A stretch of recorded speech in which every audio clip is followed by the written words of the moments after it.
আর হ্যাঁ, মা যখন জীবিত থাকে তখন তার বাচ্চাকে মাদ্রাসায় পরিপাটি করে কিন্তু পাঠিয়ে দেয় সুন্দর মতো করে। বাবা তখন হাত ধরে কিন্তু মাদ্রাসায় নিয়ে যায়।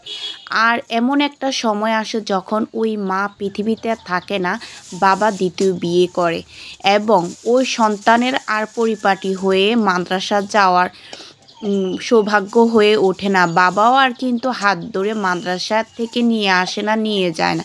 বাবা তো কাছেই আসে কিন্তু পাশে থাকে না। বাবা পৃথিবীতে থেকেও সন্তানের কিন্তু কাছে থাকে, পাশে থাকে না।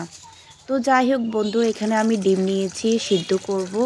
আর এই তো দেখো আমার লাউ গাছে কিন্তু শেষ লাউগুলো। তো এই তো লাউগুলো তোমাদের দেখিয়ে দিচ্ছি। আর একটা কিন্তু পচে গেছে অলরেডি লাউটা, দেখো গাছের মধ্যেই থেকে। তো যাই হোক, এই তো আমি এখন ডিমের মধ্যে সবগুলো ডিম একসাথে দিয়ে কড়াইয়ের মধ্যে এখানে আমি পানি দিয়ে সিদ্ধ করে নেব। তো আমি এই তো পানি দিয়ে দিচ্ছি। প্রথম বউ তার সংসারে কিন্তু সুখে দুঃখে তার স্বামীর সাথে সংসারটাকে কিন্তু গুছিয়ে নেয়। যখন তার ওই সুখের সময়টা আসে, যখন সে পৃথিবী থেকে চলে যায়, তখন সে যতটুকু ওই সংসার জন্য করেছে আর যতটুকুই ভোগ করেছে ততটুকুই কিন্তু শুধু তারই হয়।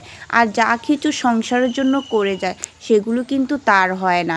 স্বামী যখন দ্বিতীয় বিয়ে করে তখন কিন্তু ওই স্ত্রীর সব হয়ে যায়। তো যাই হোক, আসলে কি, বাচ্চাদেরও তখন আর ওই বাবা পাশে থাকে, কাছে থাকে কিন্তু পাশে পায় না ওই বাচ্চারা।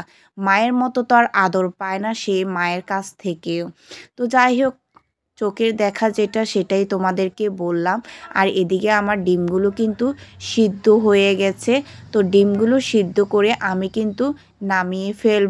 5 বছরের বাচ্চা যখন তার মায়ে থাকতে পরিপাটি করে মাদ্রাসায় পাঠিয়েছিল তখন দেখেছিলাম, এখন আর দেখি না। মায়ের ভালোবাসা অতুলনীয়। ডিম সিদ্ধ হয়ে আসছে, তো এগুলো আমি নামাই আনি,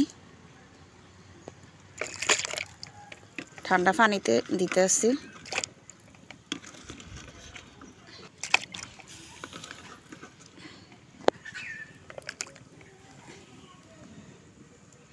তো এইভাবে সব কটা নিয়ে নিব।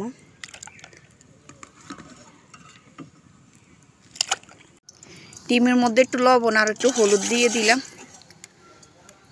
তারপরে এখন এই তো ডিমগুলো দিয়ে এখন সবগুলো